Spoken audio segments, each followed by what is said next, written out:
Bismillahirrahmanirrahim. Assalamualaikum warahmatullahi wabarakatuh dan salam sejahtera.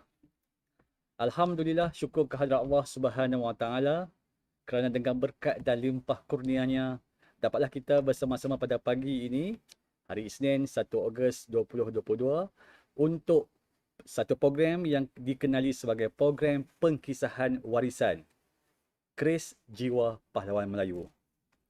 Untuk pengetahuan sedang hadirin sekalian, program ini merupakan anjuran Perpustakaan Sultan Badin Shah UiTM Kedah bersempena dengan sambutan Bulan Kemerdekaan untuk tahun 2022. Program ini akan berlangsung selama 2 hari, 1 hingga 2 Ogos, dan di antara pengisian program ini ialah seperti pada pagi ini, kita akan buat webinar berkaitan dengan sembang keris dan juga pameran keris di sepanjang 1 hingga 2 Ogos bermula jam 8 pagi hingga ke 5 petang. Saya mewakili pihak Perpustakaan Sultan Badin Shah dengan sukacitanya menjemputlah sedang hadirin sekalian yang berada di YouTube dan FB Live. Sekiranya ada kelapangan masa, bolehlah mengunjungi pameran ini pada hari ini dan hari esok. Doktor, tadi ada orang PM saya lah dapat PM tadi, adakah pameran ni untuk ada apa ni dibuat urusan jual beli keris jadi saya jawab ada. Cuma kalau nak beli, kalau berminat dengan keris-keris di sini, kita buat selepas pameran ini Jadi kalau siapa yang berkenan tu boleh log siap-siap lah Sebab bagi saya keris ini bukan sekadar dilihat tetapi dimiliki. Dan alhamdulillah Dr. Khairil, trend masa kini selepas kehangatan filem Mat Kilau saya mendapati banyaklah pihak-pihak yang turut mengadakan pameran keris dan ini menunjukkan satu gambaran yang positif apabila masyarakat kita, especially masyarakat Melayu ini dijentik di minda mereka, di perasaan mereka tentang perjuangan orang-orang Melayu kita di dalam memertabatkan tanah air yang kita cintai ini. Dan di samping itu ada perasaan cakna dengan salah satu warisan kebudayaan Melayu dan Nusantara, iaitu keris. Saya turut mengalu-alukan dengan ucapan terima kasihlah kepada semua hadirin yang berada di PSB dan juga yang berada di Facebook dan YouTube live.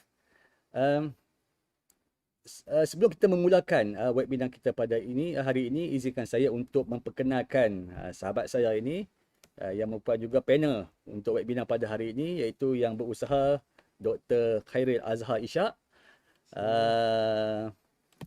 pemilik dan pengasas di Khairil Art and Solution Gallery yang bertempat di Bandar Seri Astana Sungai Petani. Dan saya akan membaca sedikit profil berkaitan dengan Dr. Khairil ini. Dr. Khairil mendapat pendidikan di peringkat diploma, iaitu Diploma in Biochemistry daripada UTM. Kemudian ada 2 diploma, satu lagi Diploma in Business Management daripada Cybernetic College Technology. Kemudian beliau menyambung di peringkat sarjana muda Bachelor Health Medical Science daripada MRI. Kemudian menyambung 2 master. Yang pertama Master of Science of Biotechnology daripada UPM dan Master in Business Administration MBA dari Cybernetic College Technology KTAC. Kemudian beliau menyambung di peringkat PhD dalam bidang PhD Biotechnology yang memfokuskan kepada Environmental and Biochemistry daripada UPM. Profession Dr. Khairil ini, beliau seperti yang saya sebut tadi, founder of the Khairil Art Solution. Beliau juga merupakan Managing Director Herbal Rimba Resources, Board of Director of 7 Star Empires Yang Berhad dan juga Business Development Director of Nano Patch Sdn Berhad. Dan saya percaya dengan latar belakang dan pengalaman Dr. Khairil ini, dan saya difahamkan Dr. Khairil juga mula berkecimpung ataupun bergelumang dalam dunia pengkerisan ini bermula pada tahun 1998.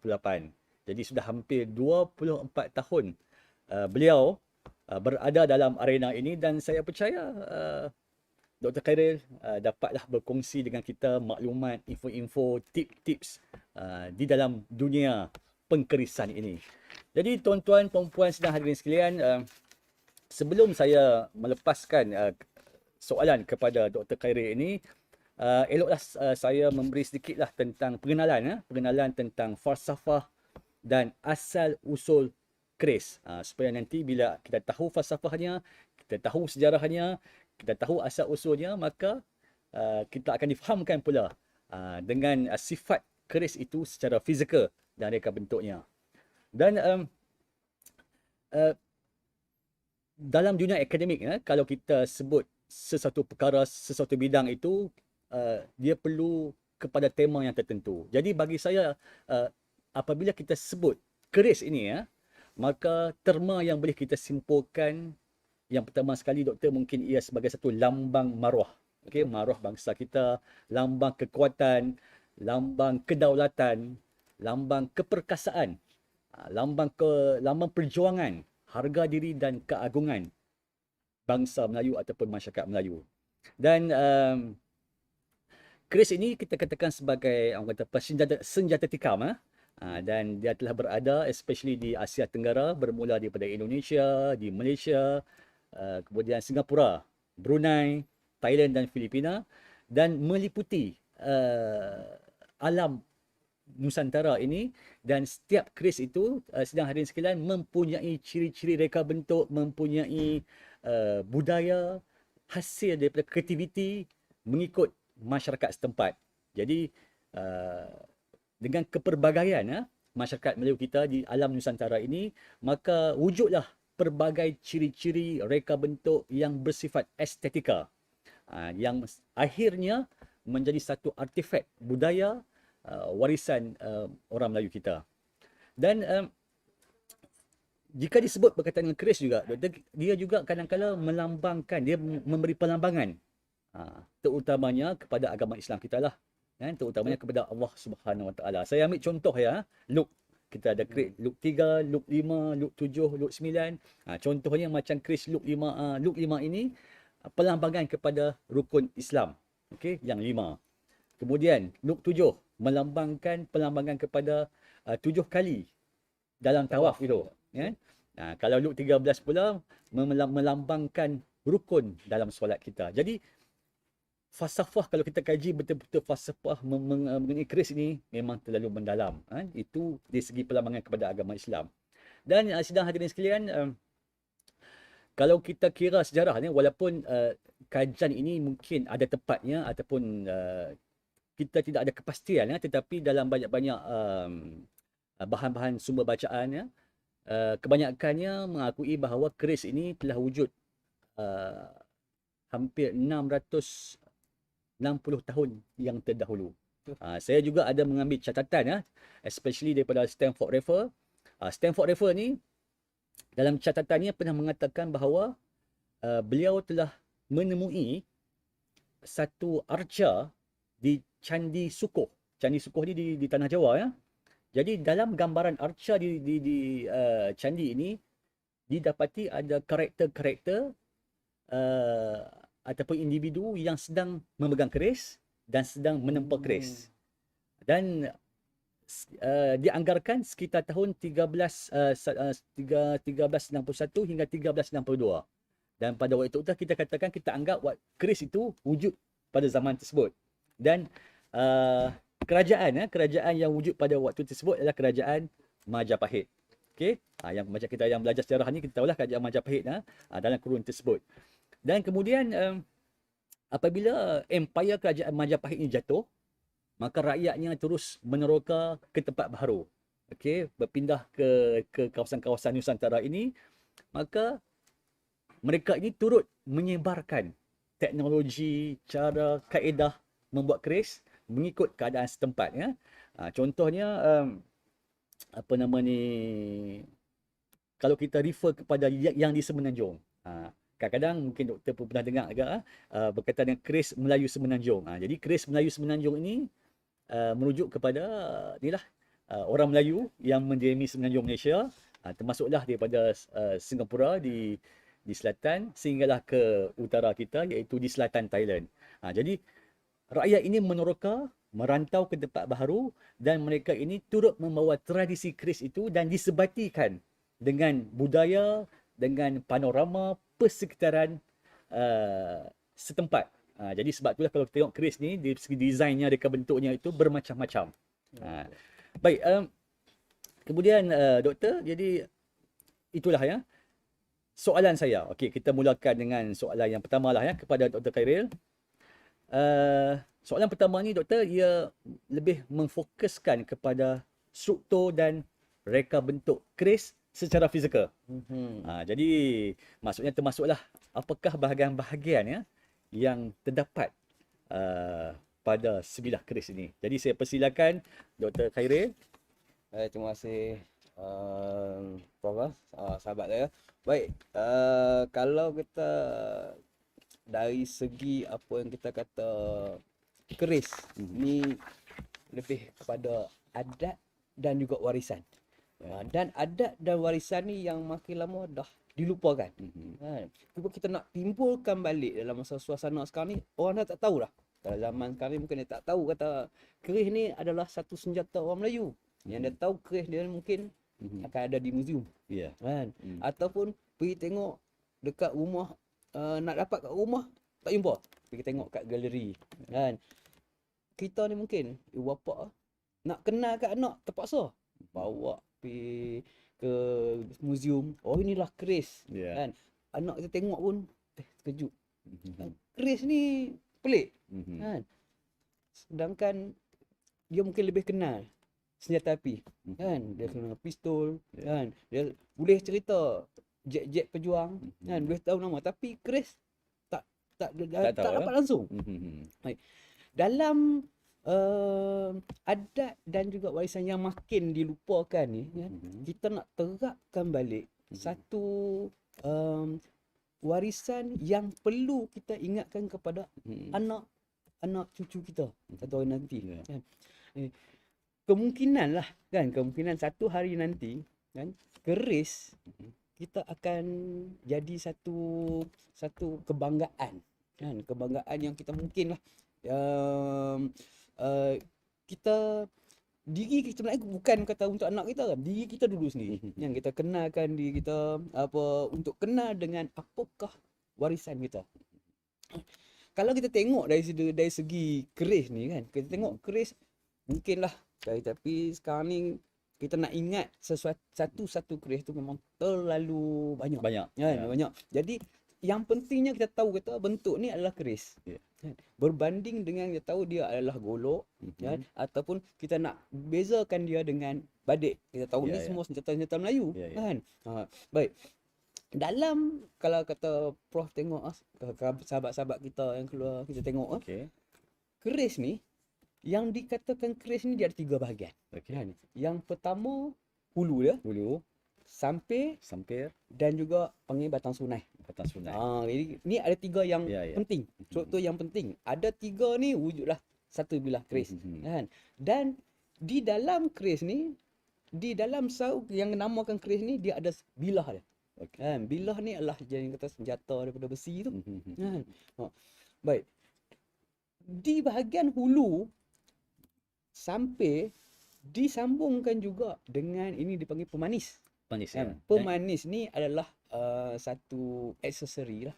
Kan? Aksesori, dan di bawah ni adalah tapak ataupun buntut kan. Kalau kata zaman sekarang ni dia semakin moden, dia panggil tapak kasut kan. Dia dan juga dipanggil ekolipas. Jadi dua ni adalah pemanis, antara pemanis dan juga satu pelengkap lah untuk keris kan, untuk bagi dia nampak lebih cantik, lebih premium. Di bahagian hulu ni, kalau kita tengok hulu ni, hulu mempunyai pelbagai jenis. Kalau kita tengok daripada ni, kalau tengok yang salah satu macam ni, dia ada, kalau sahabat tengok memang nampak selalu banyak kan, selalu banyak. Baik. Macam ini dipanggilkan nama ulu pekakar. Kan? Ulu pekakar. Dia kita ada juga ulu serindik kan. Kemudian kita ada yang terkenal di Semenanjung, Selayar. Selaya. patah 3. Kan? Kemudian kita ada juga pipit teleng kan. Walaupun dia nampak teleng sikit kan. Dan comel kan. Ada juga hulu-hulu yang dibuat secara komersial sekarang ni kan. Komersial untuk yang dihasilkan daripada tanduk kan. Sekarang yang nak lagi istimewa tanduk daripada tanduk rusa kan. Kemudian tanduk kebabalau kan. Dan juga ada juga daripada gading yang lebih istimewa, lebih mahal lagi ya. Gading. Kemudian ada juga yang dibuat daripada kayu-kayu teras yang bernilai tinggi seperti kemuning emas, kemuning pasir dan juga kayu ciku. Kayu ciku. Orang kata kayu pokok sawah kan. Tapi itu juga dihasilkan untuk menghasilkan hulu. Ada juga daripada gigi ikan paus ah. Iya, kalau kata kita tengok ni, tapi sekarang ni kalau kepupusan ikan paus Ya, pula ya, kan ya, nanti betul. semua kalau kata Prof pergi mancing ikan paus semua habis kan untuk buat pada hulu kan. Susah juga kan. Jadi kalau kata kita nak kenal kepada keris, dia ada di bahagian yang kedua iaitu sampir. Sampir, ya? Dia kata-kata sampir inilah dia. Sampir ya. Okey. Baik. Sampir ni istimewa dia, kan? Istimewanya dia memperkenalkan keris ataupun sarung ni mengikut negeri. Kata keris ni adalah keris Melayu. Macam mana yang kata keris Melayu? Okey. Kan? Keris Melayu ni kita tengok ini dia ada buatan-buatannya mengikut negeri-negeri. Ya. Kalau kita tengok ada sampir negeri Kedah. Kan? Kita ada juga tebing Kelantan. Kan? Tebing Terengganu. Kan kita ada lancang Perak. Kan? Ini semua bentuk-bentuk yang mengklasifikasikan sebelah keris tu adalah keris Melayu daripada mana. Kalau zaman dahulu, zaman dahulu, sekarang ni mungkin orang ingat benda ni sesiapa pun boleh ada kan. Ya. Tapi zaman dahulu kalau seorang pendekar dia bawa keris menjelajah ke satu negeri, merantau, dia pegang keris ini dah tahu dah dia adalah wah, itu pendekar Kedah datang. Kan? Itu pendekar Perak dah sampai ke negara kita. Simbol identiti. Iya, identiti yang terlalu tinggi. Dan juga keris ni adalah satu anugerah. Kan? Tak seperti apa zaman sekarang ni gantung kat rumah kan. Keris adalah satu anugerah daripada sultan. Okey. Kan? Anugerah daripada pembesar dan melambangkan kalau kita tengok ni Tuan Empu ya, kalau kata zaman ni sekarang pandai besi. Pandai besi. Tuan Empu ni Sultan nak bagi anugerah kepada seorang-seorang pendekar yang telah berjasa, kan? Dia akan berikan satu persalinan dan juga sebilah keris. Jadi bila dia buat saja satu keris, Tuan Empu tu juga adalah seorang yang pakar.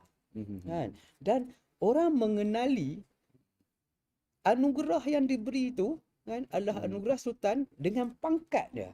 Bila pegang keris tahu dah dia ni adalah seorang berpangkat, seorang pendekar yang berjasa, orang dah tahu dah apa jasa dia. Jadi nilai sebelah keris terlalu tinggi. Kan, terlalu tinggi. Kalau kita tengok balik pada apa struktur keris tadi kan. Jadi sampai tadi dia dah melambangkan seorang pemilik itu daripada negeri mana kan. Orang dah tahu dah hajatnya nak ke mana kan, dan juga apa tujuan dia. Sebagai contoh ni macam ni doktor. Ini kalau ikut contohnya, kalau sidang hadirin sekalian kita tengok, ini daripada negeri mana ni? Kalau tengok ni ini dipanggil Gaya Utara. Gaya Utara. Ataupun dulu orang panggil Kedah ni Kedah lama lah. Kedah tua. Ini adalah kalau kata yang baru dia makin melencong lagi kat atas kan. Yang ujung ni yang ujung ni kan. Ujung ni. Dia kalau kita tengok dari segi dulu asal binaan ni orang dah tahu dah apa bilah dia kan. Tapi sekarang ni dah bercampur aduk dah kan. Tapi kita nak masih lagi nak mengekalkan identiti keris, dia mesti ada batang serunai. Batang serunai ni kebanyakan dibuat daripada kayu-kayu yang cantik lah. Cantik seperti belak rimau kan. Okey. Kemudian kayu ciku, kemudian ada lagi dengan barik mangga. Ini memang satu arti lah. Kalau kita tengok daripada sini ada empu-empu yang asal kan, tukang-tukang kayu yang buat, dia tak guna kayu-kayu yang biasa. Kalau dia Okey. guna macam contoh kata barik mangga, belang rimau ni untuk keris, dia hanya buat untuk keris saja. Kan? Jangan kata kita cakap saya nak kayu ni buat untuk pisau. Okey. Pantang bagi dia. Kan? Sebab tukang-tukang kayu yang asal yang membuat keris, dia menjaga, menghormati kan binaan-binaan keris ni. Kemudian bila dah lengkap tiga ni, di bahagian di sini ni, bahagian pemanis ni, biasanya dia gunakan tanduk Okey. ataupun kayu kemuning ataupun penawar hitam. Dan penawar hitam atau kemuning hitam dia buat di sini. Dia buat di sini. Apa guna dia? Kan? Tapak kasut ni, kadang dia buat daripada tanduk. Kalau Okey. kata zaman yang awal lagi sumbu. Kan? Dia guna sumbu badak. Kan? Tapi sekarang nak cari sumbu badak Ya, tak susah jumpa lah lah. kan. Tak boleh nak memburu. Tak boleh lah sekarang ni. Tak jumpa pun Ya, kan. ya, ya. Jadi apa guna dia benda ni? Baik. Kadang-kadang dia pakai penawar hitam. Penawar hitam gunanya adalah waktu berlaku kecederaan. Okey. Kan? Penawar hitam ni dikikis. Dikikis untuk menyembuhkan luka. Kan? Sekiranya apa dalam perjalanan dia demam, kan? Sumbu badak, kan? Dicelup dalam air, kan? Diminum airnya, kan? Itu Menghilangkan yang minum demam. air cap badak tu. Ya, itu bukan dia air cap badak tu, bukannya air apa untuk badak Ya, ya, kan. ya. Tapi inilah salah satu kegunaan keris-keris ni dah memang dibuat bersebab kan satu apa kebanggaan untuk menghargai kita lah sebagai mari tahu simbol-simbol keris ni. Ya. Doktor, kau lihat dari segi sampirnya dan batang sunai ni, kalau dibuat daripada kayu jenis A, batang sunai ni, adakah sampir yang ini pun turut diambil daripada kayu yang sama, termasuklah hulu yang ni? Baik. Sebenarnya kalau kita nak tengok daripada binaan keris, satu-satu keris tu lebih bernilai tinggi. Sebenarnya bergantung pada pakaian dia. Pakaian. Ada masanya setengah-setengah dia menggunakan semua keseluruhan kemuning. Kan? Satu Kemuning. kayu ya? Ya, satu kayu. Jadi lebih bernilai tinggi. Tapi kadang-kadang kayu yang digunakan di bahagian atas ni bernilai tinggi. Tapi tak berapa cantik sekiranya dipadankan. Kan? Dia setengah orang dia suka seragam lah. Ya, ya, Kan? ya. Seragam. Tapi ada setengah ya, dia tengok atas dia mau cerah, bawah dia mau gelap. Okey. Jadi ini bergantung jugalah, bergantung. Tak semestinya keris mesti satu kayu semua kena buat kan. Baik. Macam tu dengan hulu kan. Kalau kata semua ikut cita rasa masing-masing lah untuk memastikan kecantikan keris ni. Okey. Satu lagi bahagian yang paling penting sekali, doktor, iaitu bilah. Kita tak buka lagi keris ni, doktor. Jadi betul. sedang ada sekalian mungkin doktor boleh tunjukkan ya. Kalau kita nak pergi melawat ataupun melihat pameran-pameran keris apa semua. Ya. Pergi rumah kawan-kawan pun kan. Cara adab, maksud saya bukan adab lagi lah, adab soalan lain lah. Cara nak pegang keris tu dengan cara nak buka keris. Sebab saya tengok macam-macam kaedah dan cara. Sebabnya kalau kita nampak cara tu betul, bermaksud orang ni dia cakna tentang keris. Jadi mungkin bahagian yang seterusnya, kita masih di bab bahagian ni, doktor. Kita masuk bahagian bilah. Dan mungkin doktor sekali tunjuk cara kita nak buka keris tu macam mana. Kita kalau kata kita tahu kata benda ni keris dan kita ni keris, sebenarnya warisan kita kaya dengan adat dan budaya. Kan? Baik. Bilah keris kan, dia mempunyai yang paling penting dalam dia. Sebenarnya yang kata paling penting adalah bilah dia. Bilah dia tu luaran tak cantik tak apa, tapi yang penting dalam tu cantik. Itulah yang digunakan dalam kata budaya ni. Budaya kita telah pun diterap daripada adat kita, warisan kita. Ini yang kita nak bawa kan. Biar cantik di dalam. Jangan kata cantik di luar, Itu tapi yang dalam diibaratkan, kita katakan ini sebagai pakaian. Pakaian kita. Dalam diri kita, inilah pakaian kita. Betul. Itu yang paling penting Jadi lah. saya ingat macam ni, doktor. Bila kita sendirilah kan, duduk rumah nak mandi, Mm-mm. kita buka baju, Betul. kita buka pakaian. Jadi macam mana kita kaedah keris ni pula? Cara kita nak Baik. buka pakaian keris ni. Sebenarnya kalau kata sahabat tengok kan, Ya. kita tengok orang yang memegang keris, Mhm. dia dah dalam diri dia nak buka ni, Mhm. sebab dia satu keinginan pun Mhm. ada, Mhm. kan. Satu, dia menghormati keris, Ya. kan. Jadi sebab itulah bila kita bukan seorang, kita zaman sekarang ni tak boleh perang kan. Ya, ya. Jadi kita nak membuka keris, Mhm. di bahagian sini kita Okey. tolak dulu sedikit, Okey, sini ya. dan Okey. kita menolaknya ke atas. Buka. Batang serunai ni kita okey. Sarung ni terus Sarung yang kita buka. kan. Dan di sini ni kita mengenalkan sebab apa kita tak boleh kata kan terus menarik terus macam tu kan. Sebab pada zaman dahulu seorang yang nak bergaduh kan, berperang kan, diarahkan sultan, dia menghunuskan keris, keluar ni adalah untuk orang dah tahu dah musuh dia. Selalunya kalau kata dia seorang pendekar, bertergabur dah yang lain kan. Baik. Daripada kita tengok apa adat kita menghunuskan keris ni, ada juga yang memberi pendapat mengatakan keris ni tak boleh kata dibuat sesuka hati kan. Sebagai contoh, dia adalah tahu kita keris nak tunjuk pada seseorang, menunjuk pada seorang, menggunakan keris adalah satu yang bersikap kurang ajar pada zaman tu kan. Dan kalau seorang guru kan, dia boleh mendenda anak muridnya sekiranya tidak menghormati keris. Jadi sebab itulah kata keris ni juga dia melambangkan sifat. Ya, memang sifat. Seperti contoh, kita memakai seorang keris kan. Kalau ikut adat pada negeri-negeri, setengah kan ada negeri sini.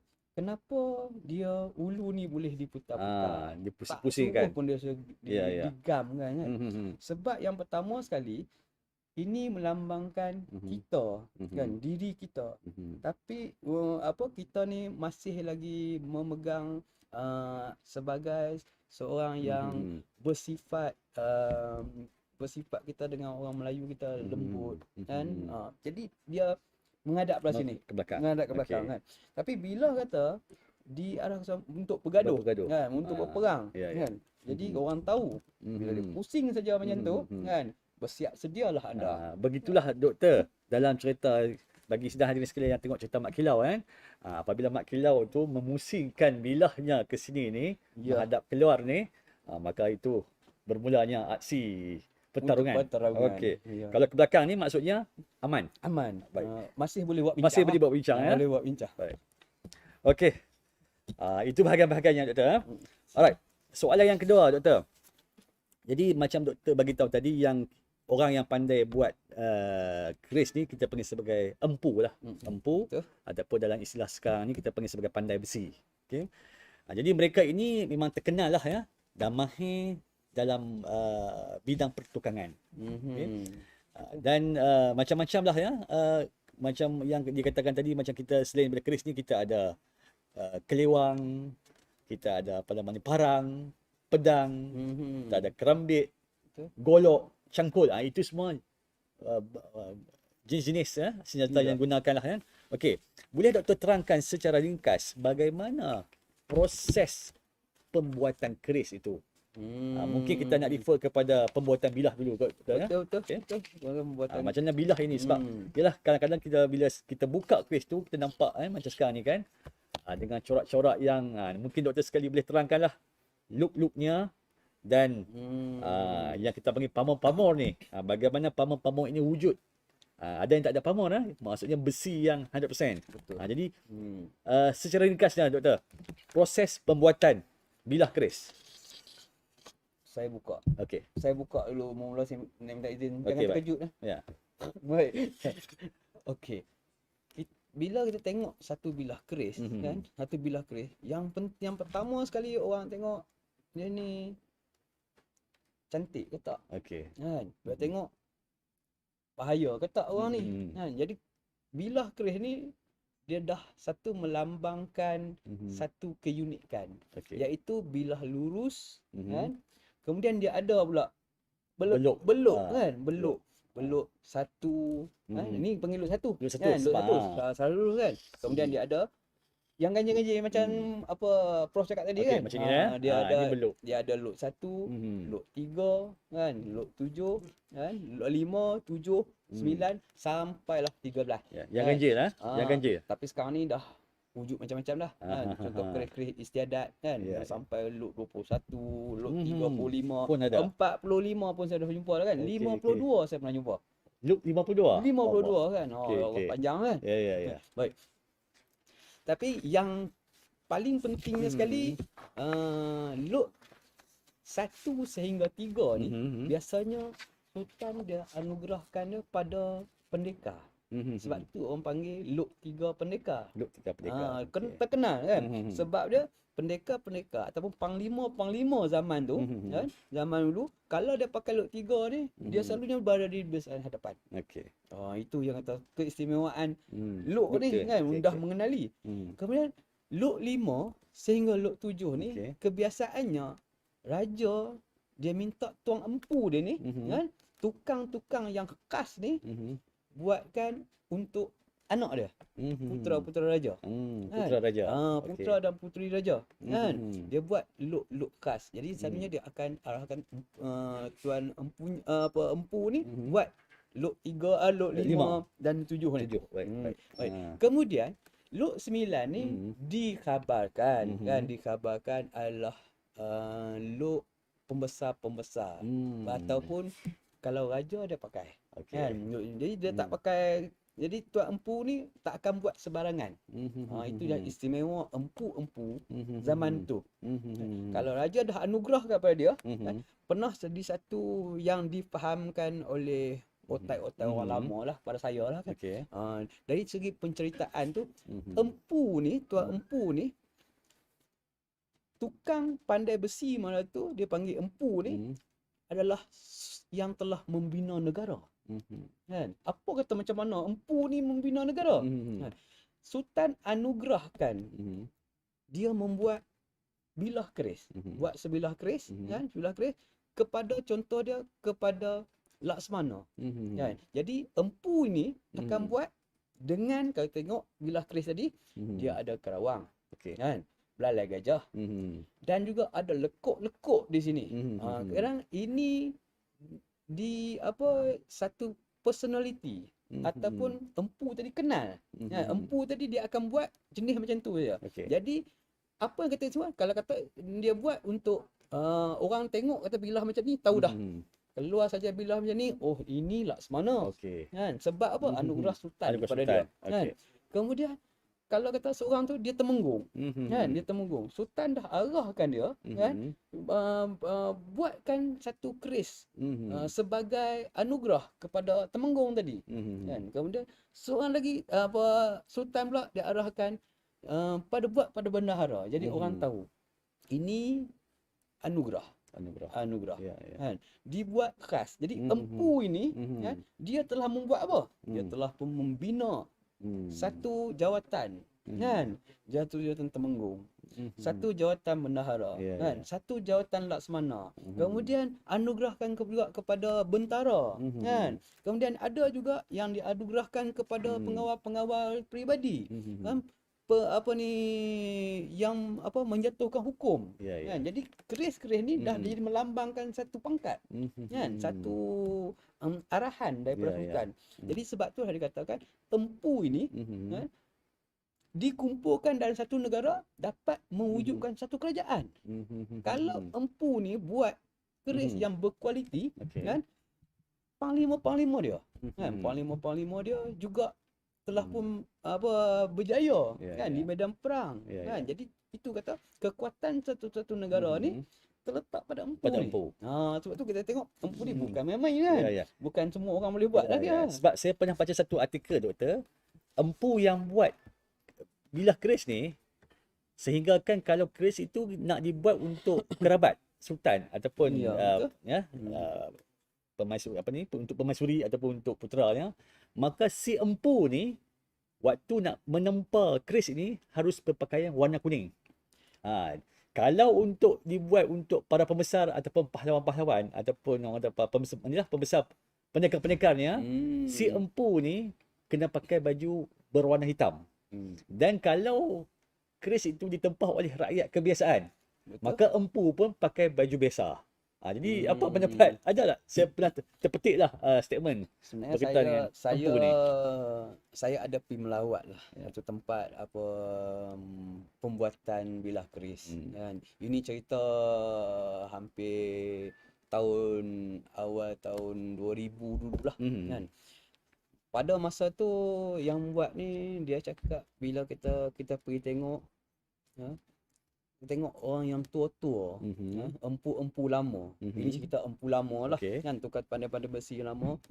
Bila kata kita tengok dia buat keris kan, dia buat keris, tiba-tiba kita pegang keris yang dia buat tu kan, kita pegang, tiba-tiba dia marah kita. Oh. Jauh sikit. Kan, jauh sikit. Dia diam lagi. Kita tanya dia tak mau jawab. Kita tanya tak mau jawab. Rupa-rupanya kan waktu pembuatan keris tu dia juga tak boleh menyembang. Kan? Sebab tengah membuat tu dia tengah berzikir. Jadi bermakna keris yang dibuat ni dengan hati nurani dia. Kan? Tak semestinya kata buatan keris ni setakat menempa kan. Jadi dia juga tengah berzikir untuk menghasilkan satu-satu keris kan. Sebelum juga saya juga dimaklumkan kan ketika berpakaian kuning tu kalau buat pada raja kan, yang berpakaian hitam buat pada panglima-panglima, bukan kata di tengah buat tu mesti apa panas kan, tengah buat dengan empuk tepuh ni, tapi waktu tempaan kata dia tak pakai baju tak apa, tapi waktu nak sepuh keris tu nak sepuh keris tu dia perlukan satu penghargaan, menghormati bilah keris tadi sebelum disepuh kan. Ada juga yang disepuh pada minyak kan, pada air kan. Air pula dia guna kan air yang tentu kan, air yang suci kan. Dia dinyatakan mungkin daripada air yang daripada gunung kan. Dan juga daripada masa tu kalau kita pernah dengar kan, waktu zaman yang tidak ada minyak kan, dia gunakan juga untuk sepuh ni dakwat sotong. Dakwat sotong. Sebab tu bilah keris tadi dia menjadi lincin dan juga lebih tahan kan. Kemudian dimasukkan juga dibina dengan pamor-pamor yang tertentu. Pamor-pamor dia juga melambangkan kenilaian ketinggian seni seorang empu kan. Bukan sebab pamor bukannya senang nak buat kan. Dia waktu besi tengah panas kan diukir. Sebab tu dah terkenalnya pada zaman dulu orang Melayu kita ni kan, tuan empu dia menggunakan bilah jari saja kan. Dia menghasilkan pamor dengan ibu jari pada bilah yang tengah panas kan. Sebab tu terkenal dengan keris-keris lama, keris picit kan. Dia memicit saja dengan dibilah kan. Itu pada waktu tu tak ada alat kan. Tak ada plier kan, tak ada screwdriver kan, tak ada grinder kan. Jadi nak membentuk ini juga memerlukan bagi saya lah kan, dia memerlukan satu kepakaran untuk menghasilkan pamor. Kalau kita tengok ini bilah yang digunakan untuk membina satu-satu keris. Kalau kata Prof tengok kan, ada bilah yang hitam satu, semua kosong. Ini dipanggilkan besi sebatang. Besi sebatang lah. Sebenarnya bukan besi, maksud besi sebatang tu dia guna hanya satu batang besi kan. Tapi besi yang digunakan tu kan bercampur-campur tu satu daripada satu jenis je. Mungkin dia lipatan tu, lipatan untuk menghasilkan sehingga beribu-ribu kali dan sehingga menjadi warna hitam. Itu kata apa, dia tengok kata ni besi batang. Yang ni tentang ni besi 2 batang. Kan? Kalau yang tak faham dia cakap macam tu kan. Jadi keistimewaan keris buatan Melayu ni sampai 7 par. Kan 7 par. Apa kata-kata par tu kan? Sekarang ni nak dapat par tu guna macam-macam lah kan. Daripada 1 par mungkin paku kan. Paku. Kalau kata orang dengar paku, payung kan? Pagar, apa lagi kan kalau ni kan. Mungkin ini yang katakan apa kan. Tapi ada juga daripada empu ni dia guna besi-besi yang diambil daripada 7 buah negeri kan, ataupun 7 wilayah, 7 wilayah. 7 kerajaan. Jadi lagi besar lagi kan, 7 kerajaan tu dia ambilkan kerajaan-kerajaan lain, dia buat tempat kan. Itu yang kata keris tu Besi ini dari setiap negeri di ni. setiap. Ada Ya. juga besi yang dapat daripada sungai kan, yang dapat daripada sungai, 7 kawasan sungai kan. Kalau sekarang ni orang kata apa, kena berembun 7 malam Jumaat kan. Macam-macam kan. Dan pamor ni doktor kau tengok, macam ni pamor ni kalau kita lihat dua keris ini pamor dia berbeza. Ya, betul. Jadi mungkin ada namanya yang mungkin doktor boleh perkenalkan macam ini, pamor ni. Baik, kalau kata bab pamor ni Ya. kan, kalau keris lama ni, keris lama mudah kita nak ingat Okey. kan. Keris, macam contoh kata yang pegang, yang dibuat tak apa cantik tapi nampak penuh kan. Yang penuh yang jenis berputih-putih ni kan, ini nikel. Nikel. Nikel Okey. untuk menghasilkan salah satu pamor kan. Dan pamor yang termasyhur lah kan, yang tak disengajakan terjadinya di bilah-bilah dipanggil pamor tiban. Pamor tiban. Pamor Okey. tiban. Disuruh-suruhnya kita kalau kita buat nampak berpamor, dia panggil pamor tiban. Dan sekarang ni, zaman sekarang ni dia lawakan keris kan. Dia buat pamor cindai kan. Kemudian dia tengok perut ular, dia cakap, "Oi, lawarnya perut ular tu." Jadi dia buatlah Pamor perut ular. ular kan, perut Okey, ular okey, bawah baik, ni. Kalau kata dia tengok pula kata dalam ni ada bentuk-bentuk apa bunga apa ni, bulu burung merak kan, jadilah pamor burung merak kan. Ini yang kata pamor-pamor tu bukan kata zaman dulu ada pamor-pamor ni kan. Pamor tu dah ada Memang tapi dah ada. taklah secantik sekarang Baik, kan. baik. Okey doktor, sebelum kita berehat selama 5 minit ya, saya ada satu soalan. Sebelum kita akhiri lah ya untuk sesi pertama ni. Bagaimana? Okey, saya pernah dapat satu statement lah, satu bacaan saya mengatakan di antara bulan yang sesuai untuk kita memandikan ataupun membersihkan, mencuci keris ni Betul. pada awal bulan Muharram. Dan kita ni dah berapa hari dah kita dah masuk awal bulan Muharram ni. Jadi itulah. Ini mungkin kepercayaan orang Melayu kita lah ya. Dibuat pada awal Muharram ataupun mungkin boleh dibuat bila-bila masa saja ataupun macam mana tu. Proses untuk membersihkan lah ataupun memandikan keris ni. Kalau ikut pada apa pendapat apa ni, fahaman saya dan juga pesan daripada guru saya lah, seorang apa seorang kolektor tegar kan di Johor, tu Datuk Syekh Bayu kan. Dia beritahu sebenarnya keris ni perlu disayangi kan, perlu disayangi. Dia juga adalah jiwa kita kan. Kalau kita ni berjiwa jahat, maka jahatlah jadinya kan. Kalau kita ni berfikiran baik, baiklah jadinya. Jadi macam juga keris kan. Jadi ada waktu dia kita nak mandikan dia dengan penuh kasih sayang. Jadi kalau kata kita menganggapkan kata pada bulan tu adalah satu bulan yang mulia kan, tak salah, pahala pun dapat kan. Kalau kata bulan tu menyucikan kan. Jadi dia menggunakan keris waktu tu untuk menyucikan. Bukan hari-hari tak payah cuci kan. Dia kata setiap bulan bukannya kena cuci setiap bulan, tapi ada waktu-waktu tertentu tu dibuat kan. Ada yang setengah tu cakap kata tak boleh, kena nak cuci keris, nak buka keris, nak limakan keris, kena bulan mengambang kan, kena pakai limau mana? Limau daripada tanah kubur. Itu dah jadi khurafat kan. Betul. Kita taklah sampai tahap tu. Jadi waktu bulan yang menyucikan awal Muharram ni kita menghormati kan. Bulan itu adalah satu hijrah kan, hijrah. Jadi kita juga hijrah pada yang baik kan. Macam tu kita gunakan untuk cucikan keris. Apa salahnya kan? Jadi pahala pun dapat kan. Benda pun suci. Itu daripada segi pendapat saya lah. Guru-guru saya cerita macam tu. Dan bahan-bahannya ada yang dikatakan sebelum kita nak cuci tu kita perlu rendamkan dia dalam air kelapa. Kemudian dicucikan dalam guna ni lah, kena kemenyan diperasapkan, kemudian dilimaukan. Itu yang zaman dulu lah. Dan sekarang ni kalau kita tengok tuan-tuan puan sekalian, dekat Shopee pun doktor dah adalah minyak keris. Jadi mungkinlah itu bukan satu inovasi ya di dalam memelihara dan menjaga keris ni. Apa pendapat doktor? kalau tengok sekarang ni, dulu ya kita nak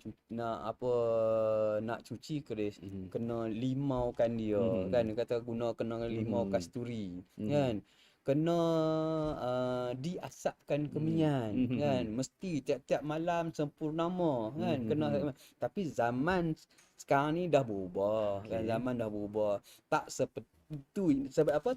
Seperlunya orang yang ada keris mesti asap kemenyan kan, mesti nak kena cuci dengan limau kan, tiap-tiap malam Jumaat kena nak cuci dengan limau kan, kalau tidak keris tak boleh duduk diam kan, nanti dia tak boleh tidur, kita tuan pun tak boleh tidur kan. Itu adalah salah satu apa orang cakap apa, kepercayaan kan, kepercayaan. Tapi sebaik-baiknya untuk menyucikan bilah keris ini kan, bilah keris ini kita menggunakan limau adalah untuk menyucikan kotoran dan karat. Gunakan limau, menggunakan air kelapa yang diperap kan, 7 malam juga kena 7 malam. Sebenarnya dia nak meneutralkan, menghilangkan karat-karat, itu saja. Gunakan limau, dia menghilangkan karat daripada yang terlekat. Mungkinlah setahun sekali kita buka kan. Sekarang ni zaman bukan duk menikam kan. Jadi takkan kita nak guna keris ni untuk apa, melapah daging kan. Musim korban kita takkan sembelih pakai ni kan. Jadi dia pun kita simpan kan. Jadi menggunakan limau, merendamkan dalam air kelapa tua, air yang terbaik lah, air kelapa tua kan, yang diperam selama 7 malam kan, 7 malam. Kemudian kita rendamkan bilah ni, dia mengeluarkan juga kotoran-kotoran, dan juga kalau yang zaman dulu ni kesan-kesan darah kan, kesan darah, hanyir darah tu kan. Jadi dia gunakan limau balik. Itu saja, taklah sampai 7 hari 7 malam kan. Baik, Doktor, untuk sedang hadirin sekalian, mungkin sekiranya ada pertanyaan, tuan-tuan dan puan boleh masukkan di ruang chat itu kalau ada sebarang soalan lah ya. Dan untuk pusingan pertama ini, Doktor, saya rasa kita berhenti sekejap selama lebih kurang dalam 4 minit atau 5 minit, dan kita jumpa selepas ini. Hadirin sekalian, bertemu kita sekali lagi untuk sesi yang kedua. Baik, Doktor. Tadi sebelum kita berhenti berehat tadi, ada saya sebut berkaitan dengan kaedah menjaga keris kan. Cuma mungkin nak dapat pandangan Doktor sikit lah ya, berkaitan dengan kadang-kadang keris ni dikatakan yalah ada yang takut nak tengok keris. Maksudnya keris ni, apabila kita sebut keris ni, ada sebilangan kita, ada segolongan daripada kita ni yang mengatakan keris ni dia takut. Sebabnya memikirkan ada unsur-unsur supernatural, unsur-unsur mistik dan sebagainya. Sehingga kan ada yang dikatakan bahawa keris ini ditanam khadam-khadam dan jin dan sebagainya. Jadi sehingga memberikan satu impak kepada orang ramai, kata bila sebut keris dia takut. Jadi bagaimana kita nak melihat budaya ini sebagai satu kepercayaan ini, harus kita hadamkan dia ataupun dia sekadar ya mungkin kita tak mampu nak meyakinkan dia lah kan. Tapi sebenarnya pada pendapat Doktor lah, elemen, soalan saya, elemen supernatural, elemen mistik di dalam keris. Kalau takut tu selalu meremang kan. Ya. Cerita kata meremang. Seorang sahabat saya,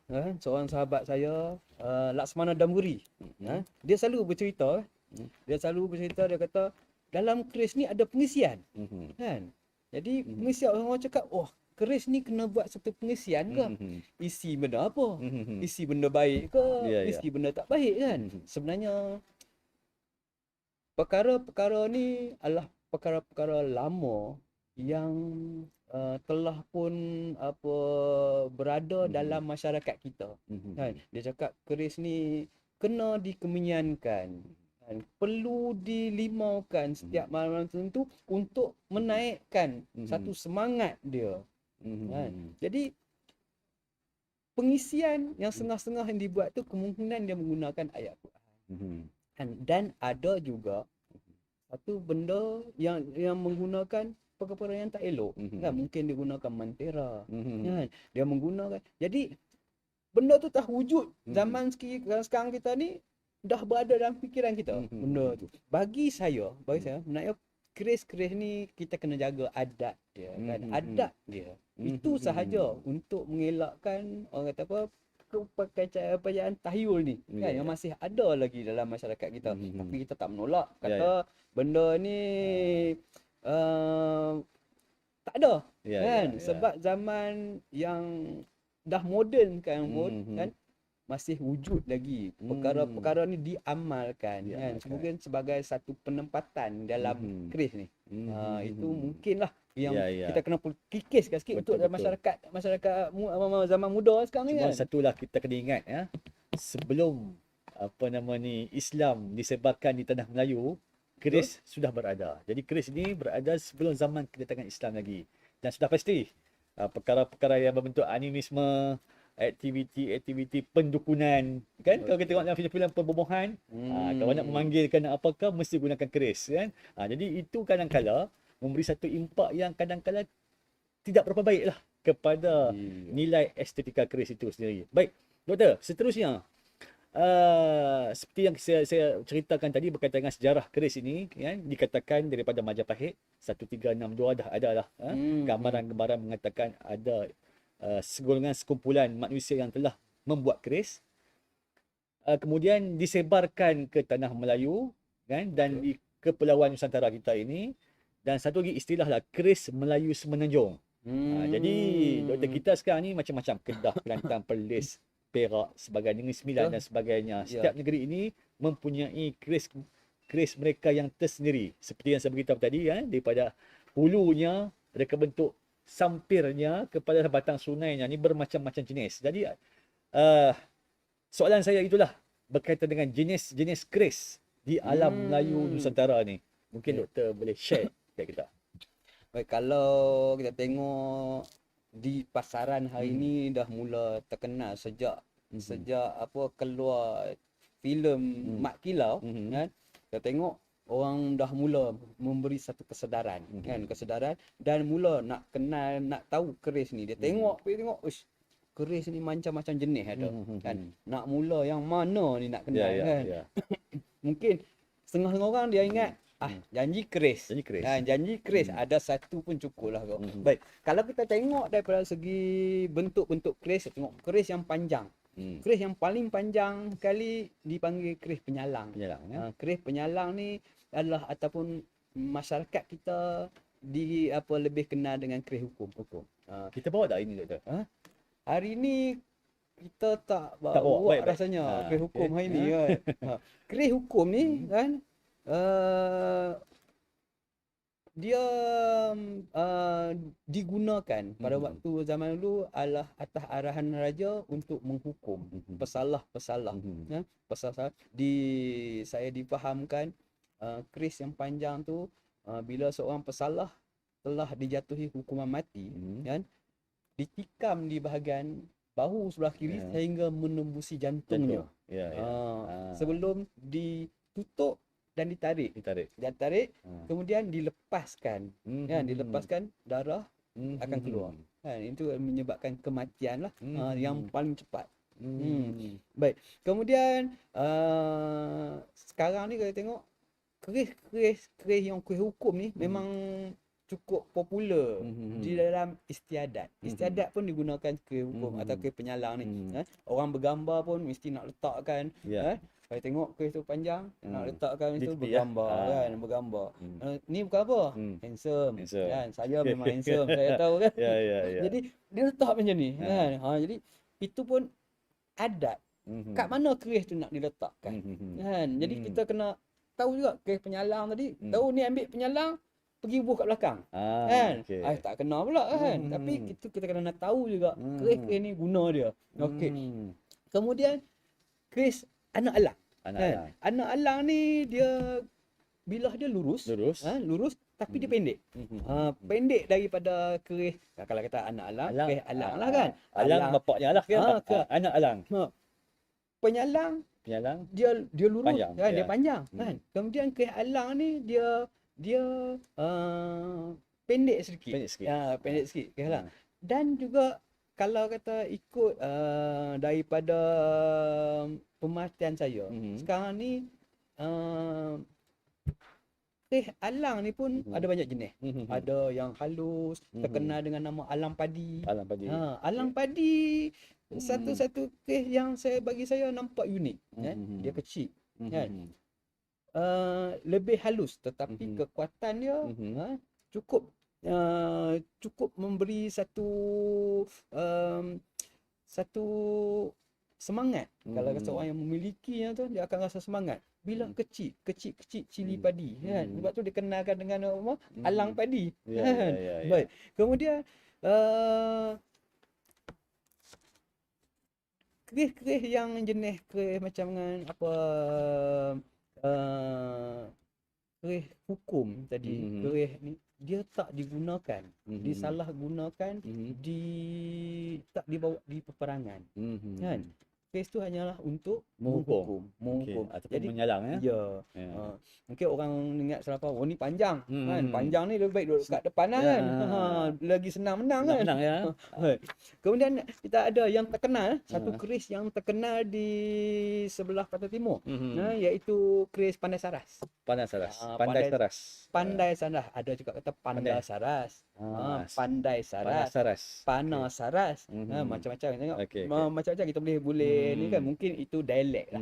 Kan? Kalau pergi kat belah sana cakap tak kata pandai, kan? Dia kata apa panah, kan? Panah. Jadi Okey, okey. itu Dialek ya, dialek bukan ya. dialek, Ya, kan? ya, ya. Jadi disebut juga dengan kita kenal dengan Pandai Saras lah, kan? Baik. Jadi keris ni dia Pandai Saras ni, empu dia kata dia ni lebih popular dibuat oleh seorang pandai besi di sebelah apa petani. Petani. Petani. Dan saya dimaklumkan juga oleh seorang apa orang keris, kan, orang keris, orang lama. Seorang pandai saras yang apa, pandai yang terkenal juga, yang pandai buat keris di masa kerajaan petani dulu, kan, diberi nama Pandai Zainab. Pandai Zainab. Pandai Zainab. Seorang empu keris, kan, empu keris yang daripada orang perempuan yang pandai membuat keris, kan. Dan juga kalau kita tengok sekarang ni, Pandai Saras ni lebih popular di bahagian sebelah keris-keris Terengganu, kan, dekat Kelantan, Pahang. Lebih ke belah sana, apa tukang-tukang yang lebih popular lah yang menggunakan ni. Dan kita juga ramai orang kenal dengan keris Bugis. Keris Bugis. Keris Bugis ni bukan kata dia tu orang Bugis, keturunan Bugis mesti keris. Orang keris lain tak boleh lah, kan? Tak semacam tu, kan? Tapi dia kata binaan keris Melayu yang mempengaruhi bentuk-bentuk, mempengaruhi bentuk-bentuk keris Bugis. Kalau tengok keris ni dia lebih tegak bagi saya lah, kan. Kalau kita pegang keris Bugis ni, dia lebih tegak dan juga dia lebih tebal. Okey. Kita tengok dia berat sikit. Maksudnya walaupun nama Bugis, tapi Bugis yang kita ini yang bercirikan Semenanjung kita lah. Betul. Okey, okey. Kata Bugis apa Melayu. Bugis Melayu. Bugis Melayu. Sekarang kita tengok sekarang ni, kalau kita pergi ke Kelantan, orang cakap ini Bugis Kelantan. Bugis Kelantan. Kan? Tengok kata keris ni sampai dia Terengganu. Ini Bugis Bilah Bugis, kan. Ini Bugis Terengganu, kan. Pergi kepada apa Perak, ini Bugis Perak. Jadi sekarang ni kita tengok keris Bugis, keris apa ni dah wujud macam dengan ikut, bukan ikut cakap kata ikut keturunan, ikut bangsa, kan. Tapi dah wujud mempengaruhi asimilasi dalam apa masyarakat kita, kan. Baik. Kemudian kita yang famous lah, yang famous kan ni, yang berluk ni, kan, dia berlurah pula. Berluk dan berlurah. Orang tengok pergi cantik, kan. Ini dinamakan keris Malela. Itu kalau tengok banyak sekarang ni, kan, keris Malela, tengok berluk, kan. Tapi Malela keris yang berluk ni bukan kata dia bagi satu identiti. Kalau dulu ni keris tengok keris ni tempaan. Tempaan yang pakai adalah satu kawasan. Kalau kita kata Prof pernah ingat, keris-keris belah Palembang kan. Kalau tengok keris macam ni, oh ini orang pagar alam kan, sebab keris dia tahu merupakan ciri-ciri tukang pagar alam yang buat.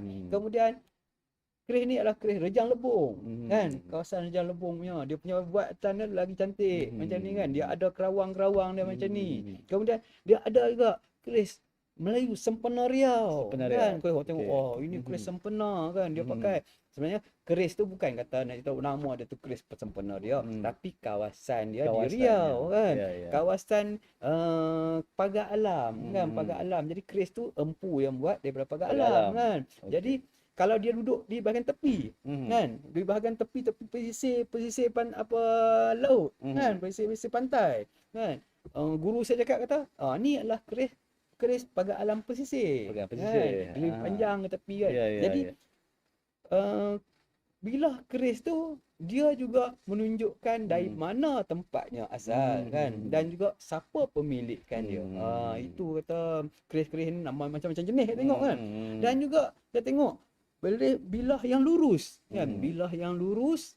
Kemudian juga dia tak ada belalai. Dia seperti keris alang kan, keris alang tak ada belalai. Orang panggil yang tukang yang buat tu nama Tok Cu. Okey, Kan, jadi dulu namalah keris Tok Cu. Namalah keris Tok Cu. Baik, Itu baik. yang orang kenal asalnya. Dia buat tu jenis yang dia buat kan. Kemudian pula dia sebagai identiti dia kan, tukang yang buat tu. Kalau kata saya yang buat masa tu kan, sekarang saya buat bilah sendiri kan, panggil lah keris Khairil kan. Kalau Prof dah buat kan, keris Asmadi. Jadi Tok Cu ni salah seorang empu lah. Ya. Ya. Kalau Okey. ikut daripada cerita dia macam tu lah kan. Kalau kata ada juga keris yang yang buat daripada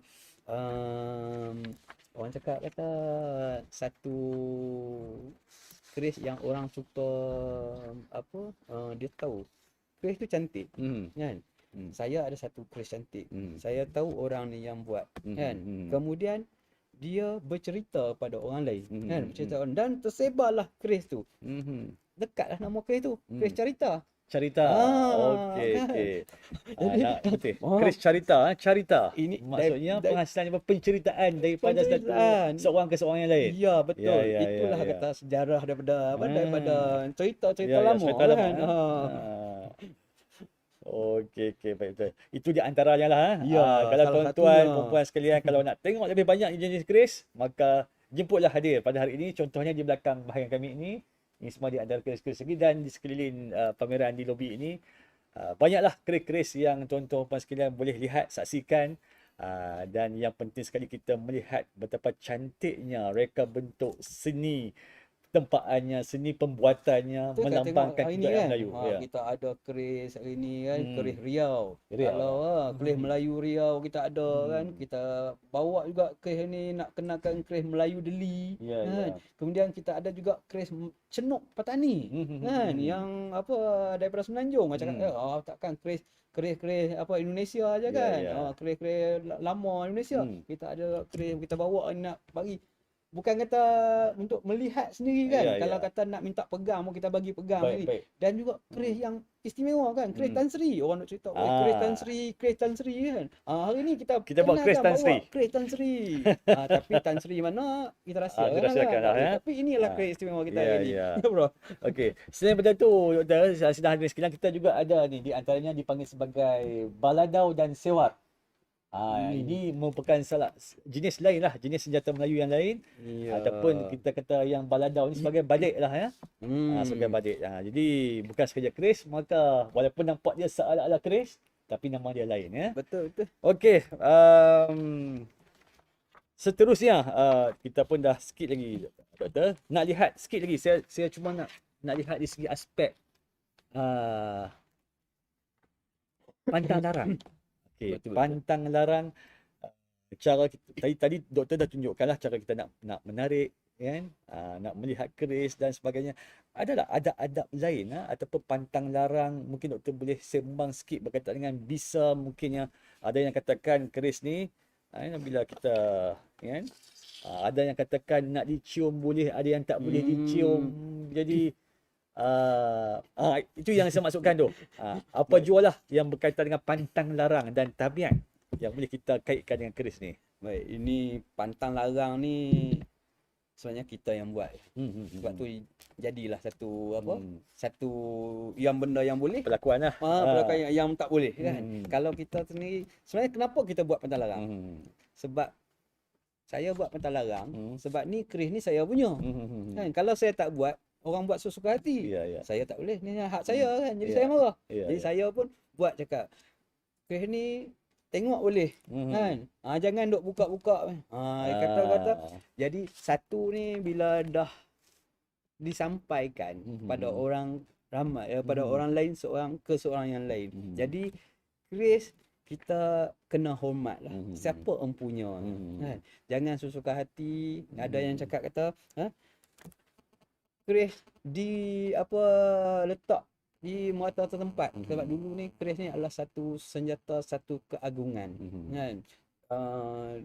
Nak biar di tepi-tepi jalan boleh dilangkah kan. Jadi orang letakkan di tempat-tempat yang tinggi kan. Dan juga keris ni adalah satu senjata yang dikatakan mempunyai kuasa yang tinggi kan. Jadi tak boleh dihunuskan kepada orang lain. Kalau kata nak ikut dulu, keris ni adalah berdaulat kan. Keris berdaulat. Dan juga keris ni juga ada semangat jadi kita menghormati. Baik. Kalau kata saya ambil ni keris ni adalah keris apa Prof kan. Ambil keris. Saya suka-suka hati nak buat tanpa minta izin kan. Ada yang bila tarik saja kan, dia terus dia ambil apa pen, ambil lain, ambil hammer katok teng kan. Jadi tak menghormati hak milik orang lain. Kena kita minta izin kan. Dan juga yang paling penting, jangan duk hina keris kan. Keris memang bagi kita, bangsa kita lah kan. Jangan dihina langsung sebab dia adalah warisan kita, adat kita. Betul. Kan? Baik. Dan juga saya nak cerita sikit berkenaan dengan bisa kan. Kalau kita tengok kata keris ni dibuat ada daripada empu-empunya sendiri, masih mengekalkan identiti. Sebab tu saya nasihatkanlah kan kepada rakan-rakan, sahabat-sahabat kita, ataupun mungkin kita boleh ingatkan pada anak-anak kita. Kalau memegang keris, memegang bilah keris kan, kita semestinya sebaik-baiknya kita nasihatkan supaya dia tidak menggosok pada mata ataupun dia terkena pada air liur. Kalau sebaik-baiknya dibasuh. Sebab bilah keris ni untuk penghasilan pamuk ataupun dicuci, diwarangi kan, biasanya digunakan arsenik. Dalam dia ada arsenik. Kalau empu-empu lama, kalau kita pegang bilah-bilah keris bilah-bilah keris antik ni kan, dalam dia ada baja kan, ada racun. Yang racun dia biasa dah dihasilkan daripada mungkin diambil daripada bisa ular kan, ada yang diambil daripada racun tumbuh-tumbuhan dan juga kemungkinan besar juga daripada serbuk-serbuk kaca kan. Sebab kita tengok lah, ini dibuat daripada serbuk-serbuk. Dulu tak ada, kita tengok nampak pasir-pasir kan. Ini dia ada berserbuk-serbuk tengok. Jadi ini yang melekat di tengah tangan, kemudian dia adalah daripada racun. Jadi kita kena cuci, sebelum ini sebagai penjagaan lah pada diri kita. Selepas pegang keris, basuh tangan. Itu yang paling penting. Dan juga ada kawan-kawan saya kata, kalau kita nak cium keris ni, kalau nak cium juga sebab nak menghormat keris tu kan. Kalau kita khawatir kita ciumlah di ibu jari. Itu lebih baik sebagai, lagi kan. Sebagai penghormatan lah kan. Okey, baik, doktor. Okey, saya rasa ada soalan terakhir lah. Ini saya rasa soalan terakhir sekarang. Kita dah lebih sejam setengah lah. Okey, soalan terakhir ni. Sebelum tu, soalan terakhir ni katanya ada soalan di FB ya. Okey, soalan daripada FB. Okey, pada masa sekarang, ini soalan dia doktor, pada masa sekarang, bolehkah keris dibawa ke mana-mana sebagai aksesori sama seperti kita bawa handphone? Ini selalu ramai yang tanya saya juga kan. Ni duk jual-jual keris ni kan, duk jual keris ni suka-suka hati je jual bagi orang beli kan, tak salah ke kan. Dan sebenarnya keris ni sekarang ni dimasihkan, dikategorikan sebagai tradisional. Okey. Kan? Sebagai senjata tradisional, tapi bukan senjata, belum walaupun dia adalah senjata berbahaya kan. Kalau kita menghadiri sesuatu majlis, kita berpakaian macam Profesor pakai sekarang ni kan. Prof pakai ni, nampak handsome, gaya kan. Jadi kalau dibawa keris, tak menjadi satu kesalahan. Sebab berada di dalam majlis budaya. Kan? Jadi ini tak kisah. Tetapi kalau kata saya pakai seluar jean, kan, seluar jean, pakai t-shirt, kan, tiba-tiba keris saya sarung di sini, jalan ke supermarket, apa jadi? Kan? Yang ini memang patut pun, kan. Tak dihantar ke balai polis, kan. Siap dihantar ke rumah sakit jiwa. Itu saja kan. Dua tu ya. Okey, jadi itu sajalah. Ada soalan lagi tak lah? Itu sajalah. Baik. Jadi doktor bersempena lah dengan hari ni, kita dah masuk 1 Ogos 2022, bersempena dengan sambutan bulan kemerdekaan. Jadi nak minta sikit lah nasihat daripada doktor, especially kepada para pelajar kita lah ya, di semua UiTM ni. Apa pesanan doktor lah ya, maksudnya bersempena dengan bulan kemerdekaan ini, bagaimana kita nak wujudkan satu semangat, jiwa yang merdeka, jiwa anak Melayu, jiwa Melayu kita ini ya, dalam masa sekarang ni. Kalau kita tengok sekarang ni, zaman sekarang ni sambutan kemerdekaan di seluruh Malaysia. Kalau kita tengok, kalau saya selalu kan, bila jalan saya tengok bila saya ke Putrajaya, saya tengok penuh dengan majlis-majlis yang menaikkan semangat kan, menaikkan semangat. Dan juga saya di tempat saya di Putrajaya ni ada dianjurkan kan, anjuran yang dibuat untuk majlis-majlis menaikkan semangat kan, menaikkan semangat kemerdekaan. Baru-baru ni Encik Aziz, Otai Aziz lah orang panggil kan, dekat Putrajaya, cuba menaikkan semangat dengan penceritaan kan, penceritaan semangat. Ni orang lama lah kan. Jadi kita untuk menaikkan semangat jiran-jiran, rakan-rakan. Sebab mungkin bukan ni dah dilupakan kan. Jadi kita sekarang ni, kita dalam zaman kita moden, kita pentingkan satu budaya kita menghormati warisan kita kan. Kita nak naikkan semangat kita kan. Jadi keris kan adalah salah satu cara kan kita nak kembalikan semangat kebangsaan kan. Kita mengingati kan pahlawan-pahlawan yang lepas kan. Jadi lebih, kalau apa salahnya kan kita gunakan keris ni hari ni, untuk tahun ni kan, kita ubah ubah semangat kemerdekaan kita dengan keris ni. Dengan keris ya. Trend terbaru sekarang ya. Okey. Doktor, jadi alhamdulillah lah kita sudah berada di pengakhiran webinar ini. Jadi sebagai kesimpulan lah, saya akan buat kesimpulan, saya akan buat wrap up.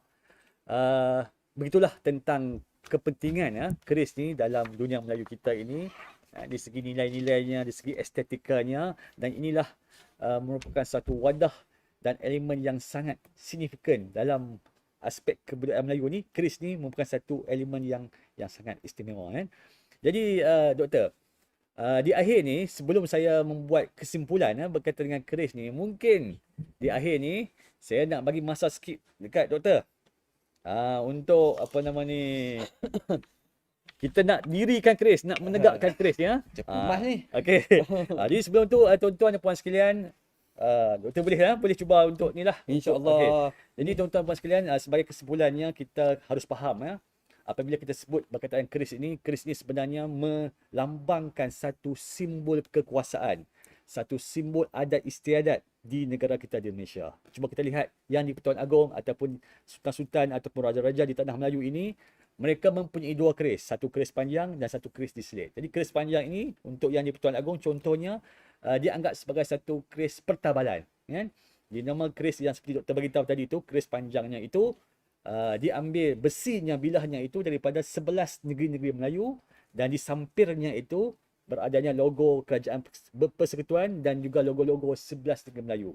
Ini menandakan bahawa Kris ni ialah kris kerajaan, kris istiadat.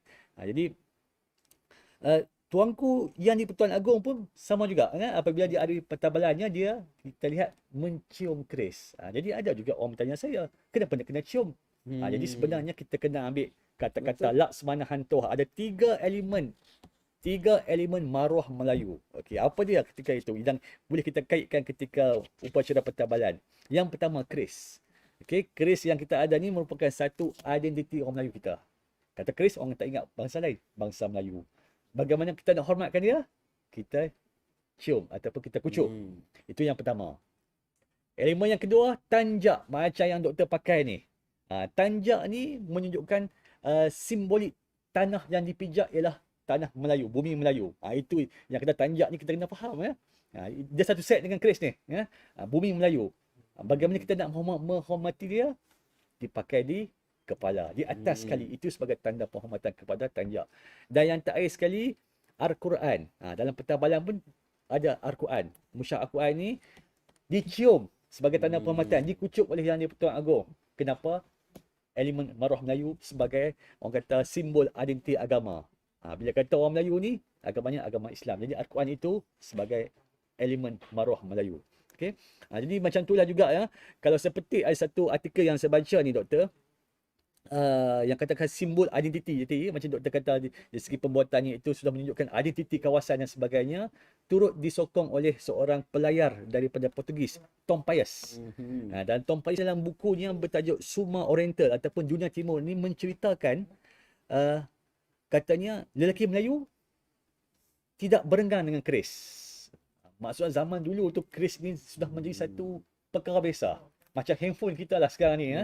Sentiasa diselitkan. Dan juga pahlawan Melayu pun dulu kalau nak bertarung ya, dia akan buka kerisnya dan akan cium. Apa maksud cium tu? Cium itu maksudnya dia nak menyerahkan diri, penyerahan diri kepada Allah. Nak mati, mati. Nak hidup, nak panjang umur, panjang umur. Penyerahan ya. Jadi itulah di antara simboliknya kepentingan keris. Macam doktor cerita tadi, keris alang. Yang digunakan untuk kita nak menyalang ya, nak di tulang selangkar ni kan. Sebenarnya itu menunjukkan kebijaksanaan orang Melayu kita.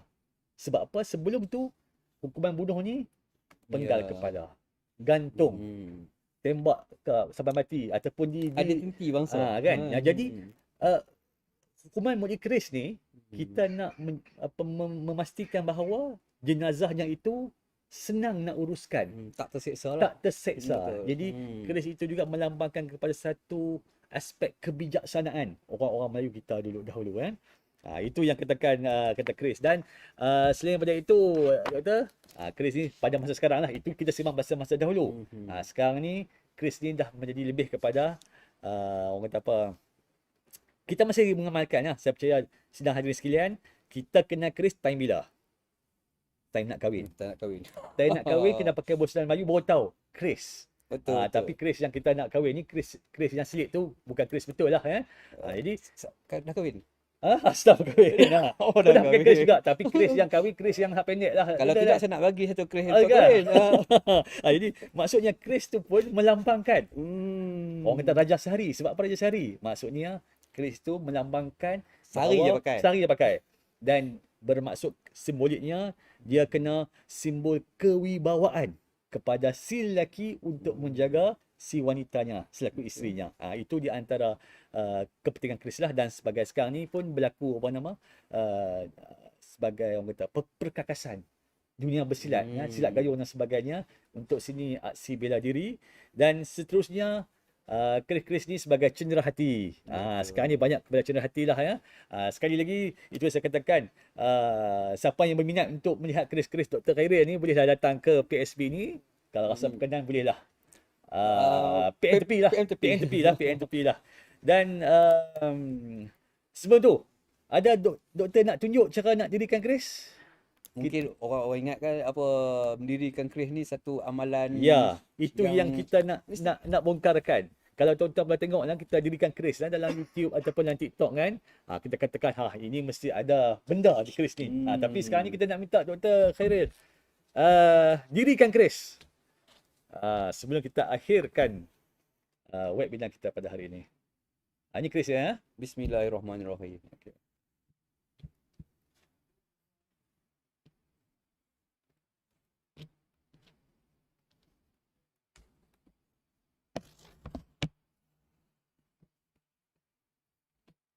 Okay, doktor sedang mencuba untuk mendirikan keris.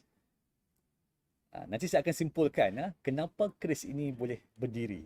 Ya. Okey, cuba lihat. Inilah yang dikatakan sebagai kehebatan pandai besi, empu ataupun orang yang buat keris ni dari segi kebijaksanaan dia, dari segi orang kata apa, fizikal dan kejuruteraan. Keseimbangan Dia keris. boleh bentuk satu keseimbangan. Ni tak pakai benda-benda apa lah. Kehebatan keris boleh berdiri tegak seperti yang tuan-tuan puan lihat di hadapan kami ni ya. Kami pakai meja kaca ni ya. Tapi keris ni boleh berdiri. Macam ni lah. Okey. Okey, sila duduk doktor. Okey, sekali lagi. Di akhir ni saya ingin mengucapkan terima kasih kepada Dr. Khairil Ya. di atas kesudian berkongsi maklumat berkaitan keris dan juga kepada penganjur Perpustakaan Sultan Bali Shah UiTM Kedah, bos dia Puan Azizah selaku ketua perpustakaan, Encik Amir di sini dan juga rakan kami Cikgu Sazwan yang turut menjadi penyedaras dan fasilitator untuk pameran pada hari ini. Juga kepada semualah staf-staf PSB yang membantu kami pada hari ini. Dan juga saya ucapkan terima kasih kepada semua penonton yang berada di PSB, yang berada di YouTube dan FB Live. Dan saya juga memohon maaf lah sekiranya ada tutur kata saya bersama dengan Dr. Khairil menyinggunglah sidang hadirin sekalian, dan saya mohon maaf lah. Dan saya akhirkan webinar pada hari ini dengan serangkap pantun. Oh, Melayu kalau tak pantun tak edit ya. Betul. Okey, ini pantunnya. Keris Kersani bersarung tembaga, milik empunya pendekar budiman. Warisan keris harus dijaga, lambang keagungan, warisan berzaman. Sekian. Wabillahi taufik wa hidayah. Wassalamualaikum warahmatullahi wabarakatuh. Terima kasih.